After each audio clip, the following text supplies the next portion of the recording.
আসসালামু আলাইকুম, শুভ দুপুর।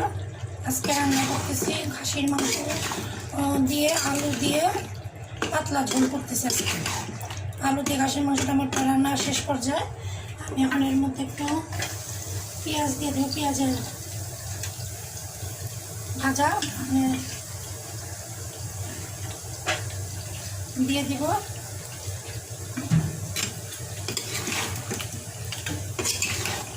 দিয়ে নেড়ে চেড়ে একটু পানি দিয়ে দিব। রান্না প্রায় আমার শেষ পর্যায়ে। এখানে বাকি আছে আমার একটু জিরা গুঁড়া দেওয়া, একটু জিরা গুঁড়া ইউজ করবো। কষানো হয়ে গেছে আমার, বলতে গেলে কষানো শেষ। এখন একটু দিয়ে আমি একটু গরম পানি দিয়ে দেবো। আজকে খাসির মাংস আলু দিয়ে পাতলা ঝোল করেছি, সাথে করেছি পোলাও করেছি। পেঁয়াজ বেস্তা করে দিয়ে দিলাম, সাথে জিরা গুঁড়া দিলাম।